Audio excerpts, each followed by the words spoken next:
વડોદરાના રાવપુરા વિધાનસભા વિસ્તારમાં આરોગ્ય ક્ષેત્રે વધુ એક મહત્વની સુવિધાનો ઉમેરો થવા જઈ રહ્યો છે.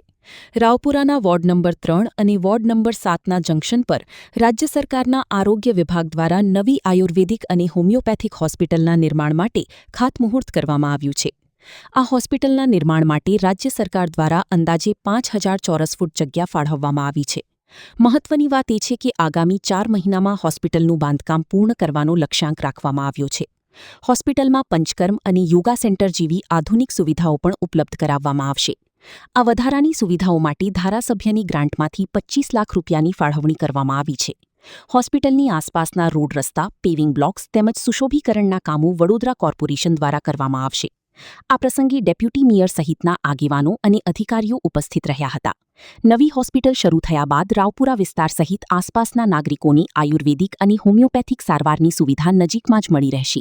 આજરોજ રાવપુરા વિધાનસભા વિસ્તારમાં વોર્ડ નંબર 3 અને વોર્ડ નંબર 7ના જંકશન ઉપર રાજ્ય સરકારના આરોગ્ય વિભાગ દ્વારા નવું આયુર્વેદિક અને હોમિયોપેથી હોસ્પિટલના કામકાજનું ખાતમુહૂર્તનું આજે આયોજન કરવામાં આવ્યું છે.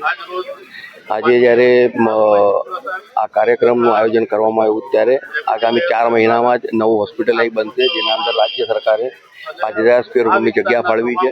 તો આ વિસ્તારના બધા જ નાગરિકોને તેનો ફાયદો થાય તે માટે આગામી 4 મહિનામાં જ હોસ્પિટલ બની રહ્યું છે ત્યારે અને જે પણ કંઈક બીજી વધારાની સુવિધાઓ જોઈતી હશે તેના માટે અમારા ધારાસભ્યશ્રીના ગ્રાન્ટમાંથી પણ 25 લાખની ફાળવણી કરી.